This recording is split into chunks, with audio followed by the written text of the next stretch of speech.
여호수아 6장 1절에서부터 27절까지 있는 말씀을 통하여서 은혜를 나누도록 하겠습니다.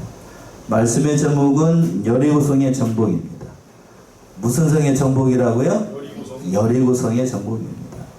본문의 말씀은 가나안 땅의 첫 번째 성이었던 난공불락의 성이라고 생각했던 여리고성을 하나님께서 말씀하신 대로 정복한 것을 이루어가는 거예요. 즉 하나님께서 여리고성을 무너뜨릴 방법을 이스라엘 백성들에게 일러줬는데 그 방법대로 이스라엘 백성들이 순종하자 그 성이 함락을 할 수 있게 됐던 거예요. 그리고 그 언약의 말씀들을 굳게 믿고 있었던 라합의 가족은, 기생 라합의 가족은 하나님의 구원에 참여하게 됐던 겁니다. 오늘 본문의 말씀에서 가장 중요한 것은 그겁니다. 하나님의 말씀대로 하나님의 방법대로 행하였을 때에 그 난공불락의 성을 함락할 수 있었다라고 하는 거예요. 자, 오늘 이 말씀을 통해 은혜를 나누도록 하겠는데, 첫 번째는 1절부터 7절까지 하나님께서 여리고성을 무너뜨릴 방법을 친히 가르쳐 주셨다라고 하는 거지요. 1절 먼저 보시면은요, 1절. 이스라엘 자손들로 인하여 여리고는 굳게 닫혔고 출입하는 자 없더라. 예, 이스라엘 자손들로 인해서 여리고는 굳게 닫혔고, 그러니까 이 말은 이스라엘 백성들이 요단강을 건너가지고 가나안 땅에 들어왔다는 소식을 듣자 여리고 사람들이 이스라엘 공격을 막기 위해서 성문을 다 닫고 출입하는 자 없이 세상 말로 쥐새끼 한 마리 나가지 못하도록 성을 방비를 했던 겁니다. 그러니까 2장에서 보게 되면 그랬어요. 여리고성은 그 외벽과 내벽의 사이가 굉장히 넓어서 그 사이에다가 성벽 사이에다가 집을 짓고 살 정도로 그 성벽의 두께가 굉장히 두꺼웠던 아주 견고한 성이었습니다. 말 그대로 난공불락의 성이었어요. 그러니까 인간적인 방법으로는 그 성을 함락하기가 쉽지 않았습니다. 그런데 하나님께서 2절 보시면요. 여호와께서 여호수아에게 이르시되 보라 내가 여리고와 그 왕과 용사들을 네 손에 붙였으니 보라 내가 여리고와 그 왕과 용사들을 내 손에 붙였다. 그러나 여리고성이 아무리 강하고 견고한 성이라고 할지라도 이미 하나님께서 그 왕과 그 성과 용사들을 이스라엘 손에 붙였다라고 이게 선언하고 계신 거예요. 그러니까 하나님께서 말씀하신 그대로 그 모든 것을 믿고 순종하고 나가면 정복할 수 있다는 말이 포함되어 있었던 거죠.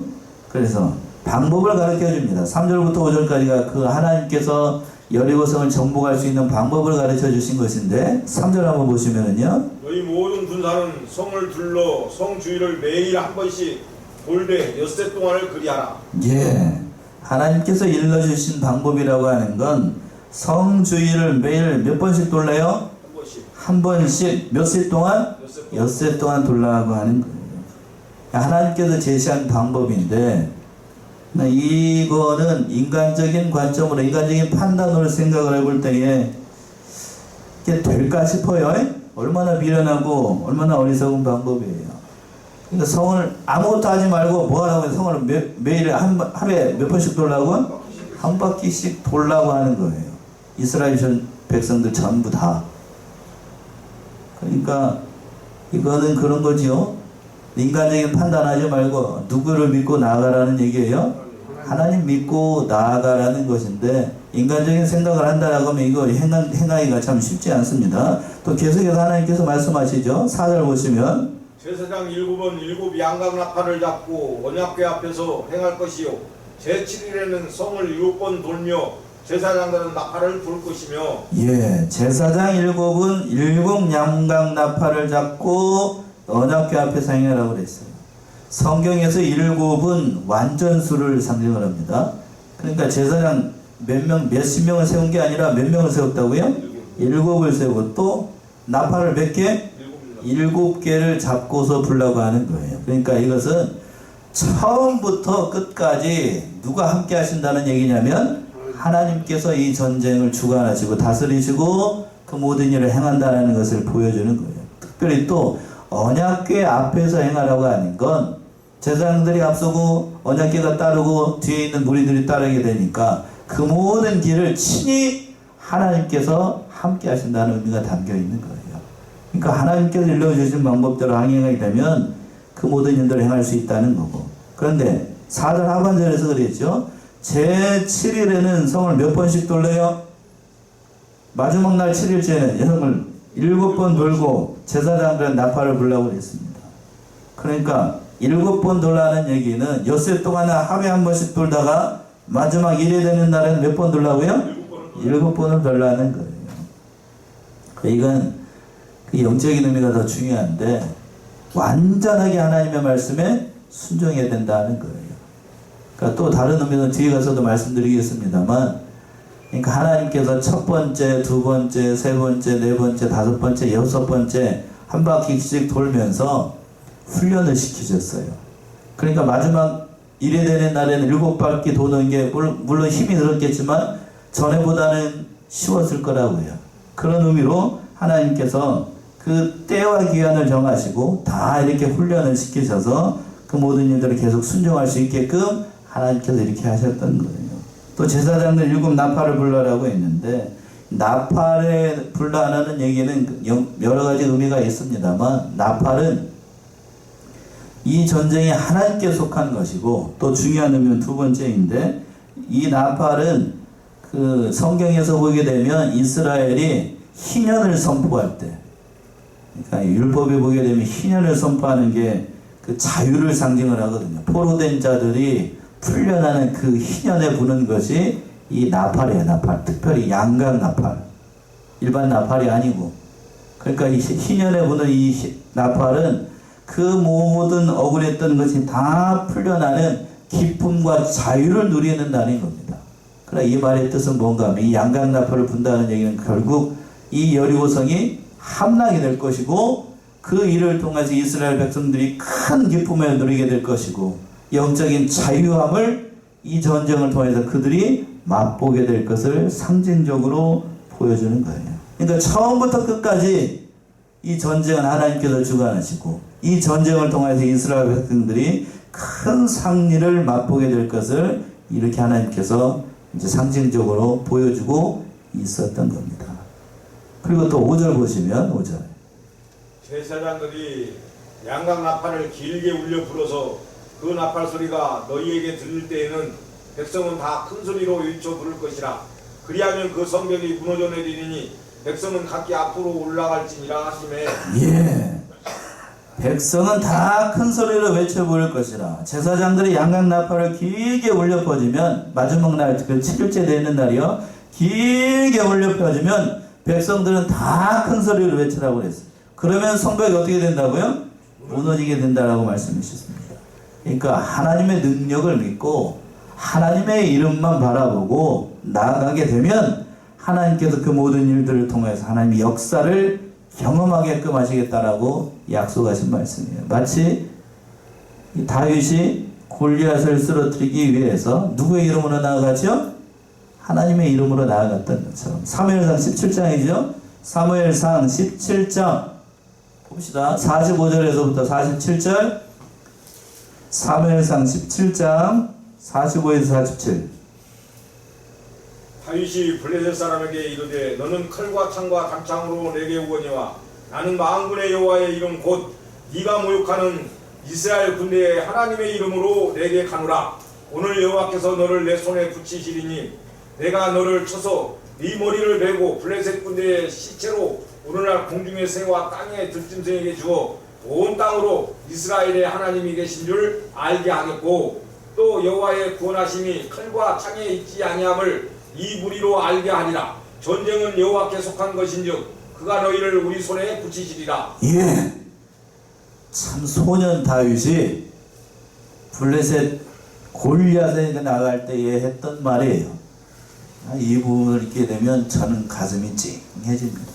여러분 어떨지 모르겠지만 다시 한번 보시면 다윗이 블레셋 사람에게 이르되 너는 뭘로 나온다고요? 칼과 창과 단창으로 내게 오거니와 나는 누구의 이름으로? 만군의 여호와의 이름으로 네가 모욕하는 이스라엘 군대 하나님의 이름으로 간다고 하는 거예요. 네가 멸시하고 조롱하는 그 하나님의 이름으로.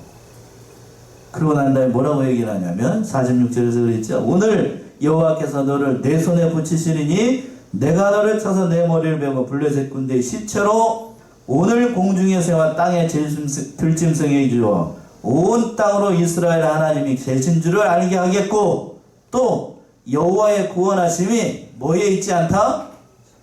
칼과 창에 있지 아니함을 이 무리로 알게 하리라. 전쟁은 누구에게 속한 것이다? 하나님께 속한 것이다. 다윗이 고백했던 그 하나님 바라보고 나아가라는 얘기예요. 이스라엘 백성들에게 하나님께서 지금 하나님의 이름을 걸고 이 여리고성을 함락시키겠다라고 하는 거예요. 세계 전쟁사를 보게 되면 그래서 뒤에 가서 이제 여리고성이 무너지게 되는데 이 짧은 시간에 그것도 아군의 피해가 단 한 사람도 없이 완전히 성벽이 무너져 가지고 완벽한 승리를 거둔 게 전쟁사에 거의 없어요. 여리고성이 며칠 만에 함락이 되죠? 7일 만에. 보통 전쟁사를 보게 되면 성 하나, 조그마한 성이라도 성을 함락하려고 하면 3개월 이상의 준비가 필요하고 그리고 또 완전하게 정복하려고 하면 6개월 이상이 걸린대요. 성 하나를 함락하려는데. 그런데 여리고성 며칠 만에? 7일 만에. 그러니까 인간적인 방법이고 하나님께서 하신 역사이기 때문에 가능했던 겁니다. 그러니까 하나님께서 속전속결로 여리고성을 정복할 수 있게끔 하나님의 방법을 제시를 했던 거예요.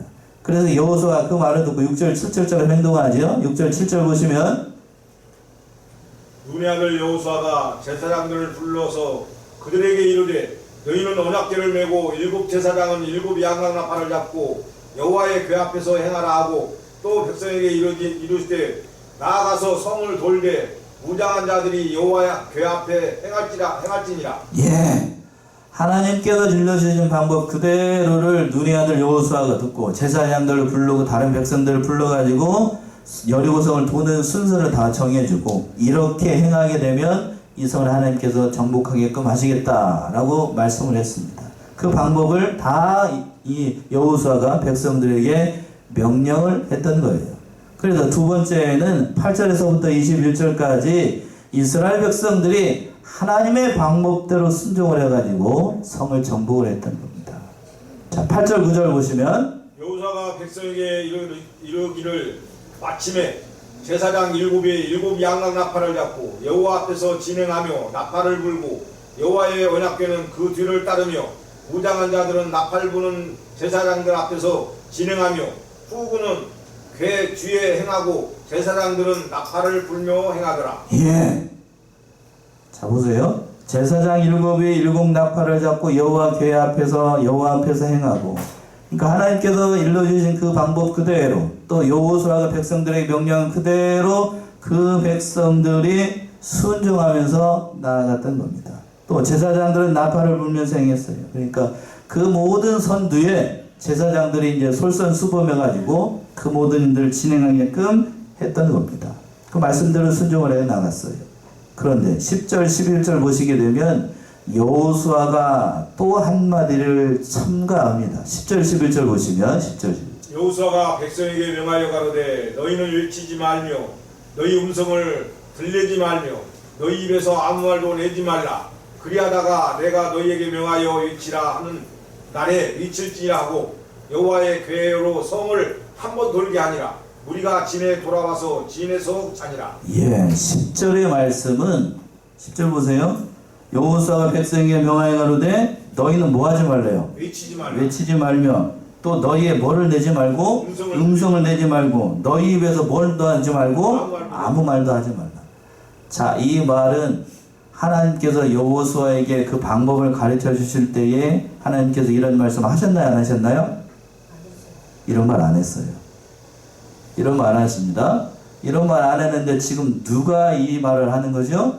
여호수아가 백성들에게 하나님의 말씀을 가르쳐 줄 때에 그 말씀을 순종을 할 때에 여호수아가 백성들에게 이 말을 했던 거예요. 왜 이런 말을 했을까요? 여호수아가 이스라엘 백성들의 그 마음속을 이미 꿰뚫어 봤어요. 자기도 직접 전쟁에 군대 사령관으로서 전쟁에 임했던 사람이기 때문에 하나님의 방법을 딱 듣는 순간 인간의 생각으로는 이거 백성들이 순종하기가 쉬울 것이다 어려울 것이다? 어려울 것이라는 걸 직감적으로 압니다. 그러니까 뭘 하지 말라고요? 네 입 다물고 있어요. 다물고 있으라는 얘기예요. 네 판단 생각하지 말라는 얘기예요. 그러니까 하나님께서 이 방법을 내리켜 주실 때에 이스라엘 백성들이 광야 생활을 할 때에 어떻게 행동을 했는가 직접 눈으로 봤거든요. 여호수아가 직접 봤어요. 그러니까 입 열지 말라고요. 그 입 열지 말라고. 네 생각하지 말라고. 네 판단하지 말라고. 그러면서 뭐라고 얘기를 했냐면 그 백성들이 광야에서 어떻게 행동을 했는가. 출애굽기 14장이죠. 출애굽기 14장 10절에서부터 12절 한번 보세요. 이스라엘 백성들이 광야에서 이렇게 행동을 했다고요. 출애굽기 14장 10절에서부터 12절. 파로가 가까워 올 때에 이스라엘 자손이 눈을 들어본즉 애굽 사람들이 자기 뒤에 미친지라. 이스라엘 자손이 심히 두려워하여 여호와께 부르짖고 그들이 또 모세에게 이르되 애굽에 매장지가 없으므로 당신이 우리를 이끌어내어 이 광야에서 죽게 하느뇨. 어찌하여 당신이 우리를 애굽에서 이끌어내어 이같이 우리에게 하느뇨. 우리가 애굽에서 당신에게 구한 말이 이것이 아니뇨. 이르기를 우리를 버려두라. 우리가 애굽 사람을 섬길 것이라 하지 아니하더뇨. 애굽 사람을 섬기는 것이 광야에서 죽는 것보다 낫겠노라. 예. 자, 이게 어떤 상황이냐면요. 이스라엘 백성들이 하나님의 인도하심으로 어디 앞에서 다다르게 되냐면 홍해 앞에 다다르게 됐던 거예요. 근데 홍해 앞에 딱 텄을 때에 뒤에서 누가 쫓아와요? 애굽의 군대가 바로가 애굽의 군대를 그냥 저기를 들고 저 병거를 타고 막 쫓아오는 겁니다. 뒤에서는 애굽의 군대가 쫓아오고 앞에는 누가 있고 홍해가 가로막혀 있고 앞으로 갈 수도 없고 뒤로 갈 수도 없는 상황에서 뒤를 바라보니까 애굽의 군대가 쫓아오고 있거든요. 그걸 보면서 이스라엘 백성들이 이렇게 얘기하는 거예요. 10절이죠. 바로가 가까이 올 때에 이스라엘 자손이 눈을 들어본즉 애굽 사람들이 자기들에 미친지라. 이스라엘 자손이 심히 두려워하여 여호와께 부르짖고, 여기서 여호와께 부르짖었다는 얘기는 기도했다는 얘기가 아니고 아우성쳤다는 얘기예요. 놀래가지고 그냥 소리를 지르면서 나 죽네 그러면서 세상 정확한 말이 있는 집사람이 하지 말라고 그래서 안 합니다. 아주 발광을 한 거예요. 발광을 그냥. 그들이 뭐라 그러냐면 그들이 또 모세에게 이르되 애굽에 뭐가 없으므로 매장지가 없으므로 당신이 우리를 이끌어내고 이 광야에서 죽게 하느뇨. 매장지라고 얘기를 했습니다만 이게 우리 여기 전라도 말로 하면 몇 동 팔자리가 없어서 여기도 만나는 얘기죠. 그러니까 그렇게 얘기를 하고 심한 말을 합니다. 그러면서 또 뭐라고 그러냐. 12절에서 그랬어요. 우리가 애굽에서 당신이 구한 말이 이것이 아니뇨. 우리를 버려두라. 우리가 누구를 섬기겠다? 애굽 사람을 섬기겠다. 그래서 여기서 죽는 것보다 낫다고 하는 거예요. 이스라엘 백성들이 이런 막말을 하고 또 때만 되면 하나님 원망하고 모세 원망하고 죽이려고 했던 걸 여호수아가 지난 40년 동안 눈으로 직접 봤어요. 그러니까 하나님의 방법을 일러줄 때에 이 백성에게 뭐를 다물게 하지 않으면 입을 다물게 하지만 뭔 말을 할지 몰라요. 뭔 말을 할지 몰라. 그러니까 그 입 어떻게 하라고요? 닫으라. 그 입 닫으라는 거예요. 그 입 닫으라. 그러니까 하나님의 말씀에 아무 말 하지 말고 전적으로 순종하라는 거예요. 네 생각, 네 판단하지 말고. 그러다가 내가 명령을 할 때에 그 말을 하라는 거예요. 그러니까 첫 번째 그 전쟁인 이 여리고성을 함락을 할 때에 이스라엘 백성들이 지난 과거에 했던 것처럼 그 입을 열어가지고 오도방정을 떨게 되면 하나님의 역사가 일어나지 않아요. 그렇겠죠? 그렇게 되니까 그 입 다물라고 하는 거예요. 그러니까 우리가 하나님의 일을 할 때에도 마찬가지입니다. 오늘날 우리 성도들이 하나님께서 주신 그 모든 일을 할 때에도 내 판단, 내가 가지고 있는 지식으로 하려고 하게 되면 하나님의 일을 어떻게 하기가 쉬워요? 그르치기가 딱 좋습니다. 그러니까 하나님께서 어떤 일을 하게 하실 때에는 순종하는 게 첫 번째로 중요한 거예요. 그러니까 순종하라는 얘기죠. 순종하라. 그래서 순종해 나갑니다. 아무 말 하지 않고 입에 재갈 물리고. 그래서 12절 13절 보시면 여호수아가 아침에 일찍 일어나라 아니라 제사장들이 여호와의 궤를 메고 일곱 제사장은 일곱 양각 나팔을 잡고 여호와의 궤 앞에서 계속 진행하며 나팔을 불고 무장한 자들은 그 앞에 행하며 후군은 여호와의 궤 뒤에 행하고 제사장들은 나팔을 불며 행하니라. 예, 여호수아가 아침에 일찍 일어났어요. 그러니까 리더였던 지도자였던 여호수아가 먼저 솔선수범해가지고 그 모든 일들을 행하려고 했던 거고, 또 제사장들이 그 앞서서 또 이 모든 일들을 했던 겁니다. 그래서 직접 돌았어요. 첫 번째 날에 그 이스라엘 백성들이 하나님께서 명하신 대로 다 행했고, 14절 보시면 또 그 제2일에도 성을 한번 돌고 진에 돌아오니라. 엿새 동안을 이같이 행하니라. 예, 며칠 동안 일을 했다고요? 엿새 동안 이 일을 행했다라고 해요. 첫째 날에도 한 바퀴 돌고, 둘째 날에도 한 바퀴 돌고, 셋째 날에도 한 바퀴 돌고, 넷째 날에도 한 바퀴 돌고, 여섯째 날에 한 바퀴 돌았어요. 자, 그랬더니 성이 무너졌어요? 안 무너졌어요? 아직 안 무너졌어요. 자, 이쯤 되게 되면 여호수아가 만약에 10절에서 그랬죠. 그 입을 열지 말라라고 얘기를 했으면, 얘기를 안 했다라고 하면 이스라엘 백성들 입에서 뭔 말이 나올지 알 수가 없습니다. 6바퀴 돌았으면 성이 몇 번쯤, 얼마쯤 무너져야 되죠? 절반쯤은 무너져야 될 거 아니에요. 근데 무너지기는커녕 그냥 꽈만히 있는 거예요, 그대로.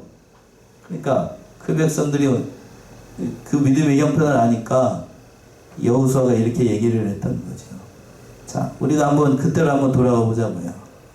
여러분들이 만약 이스라엘 백성이었다라고 하면 하나님께서 이런 방법을 가르쳐 주셨을 때에 아무 말 하지 않고 입도 빵긋 안 하고 돌라 그러니까 돌아.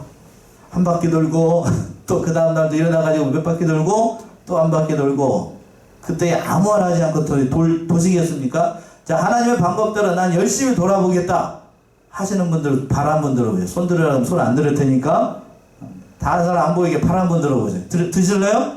도실래요? 예, 저는 들었어요. 아무 말 하지 않고 돌았던 거예요. 돌았어요. 돌아야 됩니다. 돌아야 돼. 그래서 마지막 날 이제 15절 보시면 제7일 새벽에 그들이 일찍이 일어나서 여전한 방식으로 성을 7번 도니 성을 7번 돌기는 그날뿐이었더라. 예, 여전한 방식으로 성을 몇 바퀴 돌았다고요? 7번 돌았습니다. 그러니까 엿새 동안에 하나님께서 그동안에 훈련을 시키서 했어요. 그랬겠죠. 처음에 아마 월요일부터는 됐을 것 같은데, 월요일날 한 바퀴 돌았을 때는 그 성 돌기가 영 질서도 참 지키기 어려웠을 때고, 물론 앞에서 했겠습니다만 처음에 첫째 날이 가장 힘들었을 거라고요. 그랬겠죠. 두 번째 날은 어제보다는 좀 나아. 한번 해봤다고. 그리고 이제 세 번째쯤 되게 되면 이제 제법 좀 줄을 서고 좀 행동을 하게 됐을 거고, 이제 여섯 번째 날이 되게 되면 뭐겠죠? 질서도 잘 지키고, 이거 성 도는 건 일도 아니라고 생각을 했을 겁니다. 그러니까 마지막 일곱째 날에는 아침에 일찍 일어나가지고 그 모든 백성들이 몇 바퀴를 돌게 했어요? 7바퀴를 돌았어요. 7바퀴. 하나님께서 연단의 과정을 통해서 그 모든 일들을 준비하게끔 했던 겁니다. 그걸 바라보고 있는 여리고성의 사람들은 아마 굉장히 두려웠을 거라고요. 쟤들이 왜 돌 하나 화살 하나 안 돌리고 성을 어떻게 하기만 할까? 뱅뱅 돌기만 할까? 언제 쳐들어오려고? 그래서 그때에 역사가 일어나게 되는데, 16절 보시면 7번째 제사장들이 나팔을 불 때에 여호수아가 백성에게 이르되 외치라, 여호와께서 너희에게 이 성을 주셨느니라. 예, 외치라. 그러면서 하나님께서 이 성을 줬다라고 명령을 했습니다. 그러니까 그렇게 되면 이 여호수아의 말대로 성이 무너질 것이라고 했던 거예요. 또 17절 보시면 이 성과 그 가운데 모든 물건은 여호와께 바치되 기생 라합과 무릇 그 집에 동거하는 자는 살리라. 이는 그가 우리의 보내는 자를 숨겼음이라.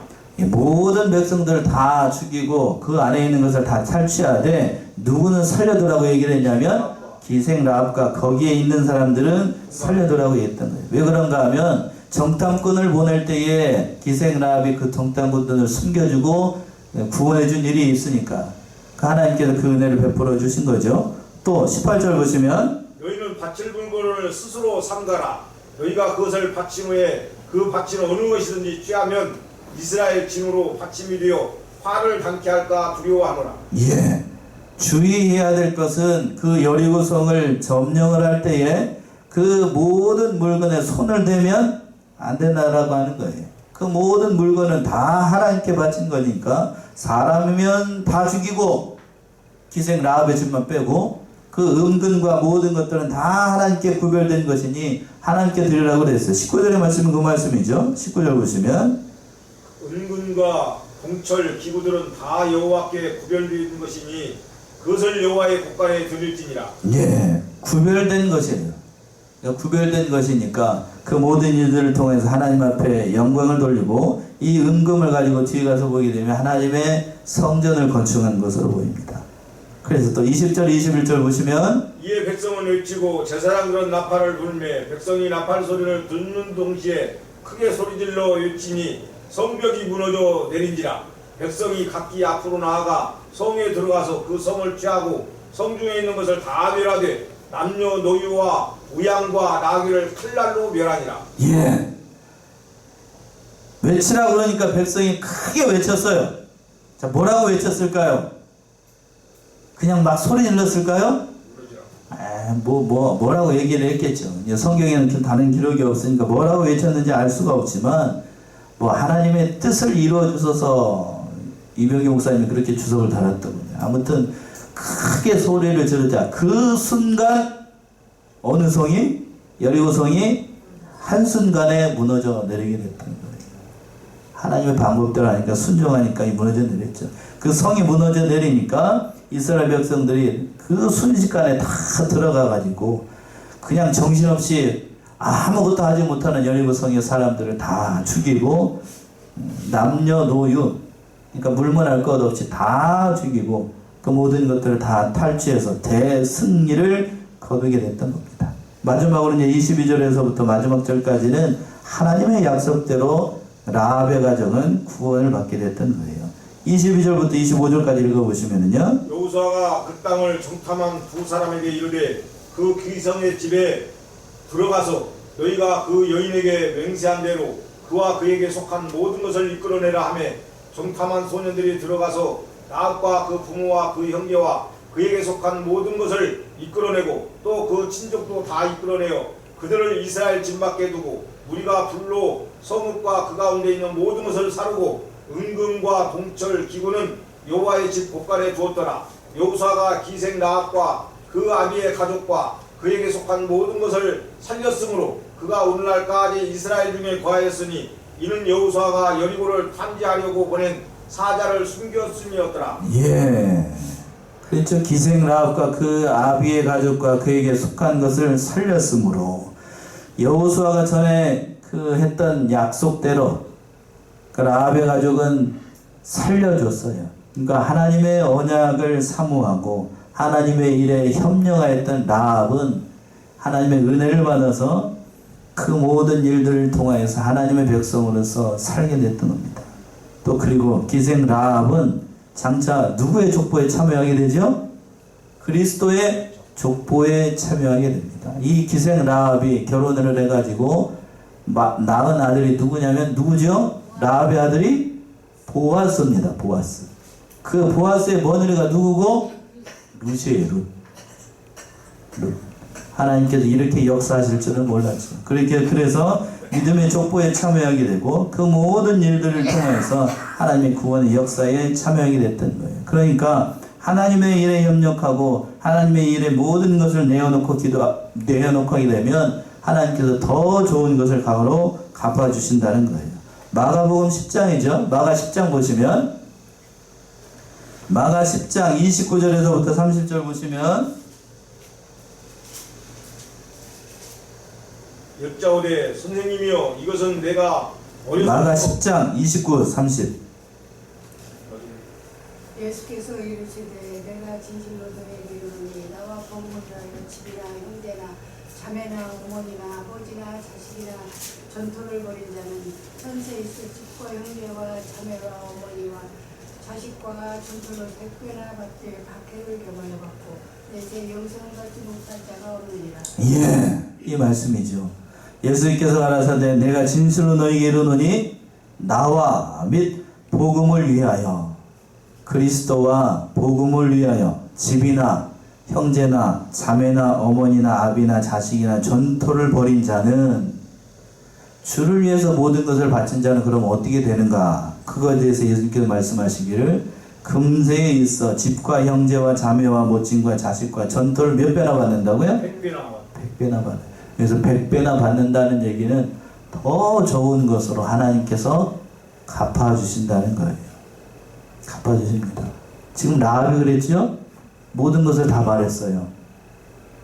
모든 것을 다 버렸더니 가족이 다 구원을 받고 어느 족보에 참여하게 되고 그리스도의 족보예요. 주를 위해서 충성하고 봉사하는 건 없어지는 게 아니고 몇 배를 받는다고요? 100배를 받게 되는 거예요. 본문의 말씀에 라합이 그랬습니다. 그러나 그 말씀을 믿지 않는 자들은 어떻게 되는가? 26절의 말씀이죠. 26절 보시면 여호수아가 그때 맹세로 우리를 경계하여 가로되 이 여리고성을 누구든지 일어나서 건축하는 자는 여호와 앞에서 저주를 받을 것이라. 그 기초를 쌓을 때에 장자를 잃을 것이요 문을 세울 때에 계자를 잃으리라 하였더라. 예, 여호와 앞에 저주를 받게 돼. 여리고성을 다시 건축하게 되면 저주를 받아서 성을 쌓을 때에 뭐 누가 죽게 되고, 기초를 쌓을 때 장자가 죽게 되고, 문을 쌓을 때에 계자, 그 아들이 죽게 된다고요. 막내 아들을 얘기하는 거예요. 그 말씀 그대로 이루어져 가지고 하나님의 그 말씀의 중엄함을 증거하게 됐던 겁니다. 마지막으로 27절 보시면 여호와께서 여호수아와 함께 하시니 여호수아의 명성이 그 온 땅에 퍼지니라. 예, 이 일을 통해서 여호수아의 명성이 올라가게 되고 하나님께서 이스라엘 백성과 함께 하신 역사가 크게 일어났던 거예요. 자, 오늘 본문의 말씀 어느 성을 정복을 했다고요? 여리고성을 정복을 했습니다. 오늘 말씀에서 가장 중요한 건 그거예요. 하나님께서 하나님의 방법을 가르쳐 줬을 때에 그 하나님 방법대로 어떻게 했을 때에 순종했을 때에 믿음의 역사가 일어났다고 하는 거예요. 오늘날에도 마찬가지입니다. 하나님의 방법을 우리가 어땠을 때에 순종했을 때에 믿음의 역사가 일어난다는 사실을 깨닫고 하나님의 방법인 하나님의 말씀대로 행하여서 복받고 은혜받는 사랑하시는 성원의 성도님들 모두가 되시기 바랍니다. 기도하겠습니다.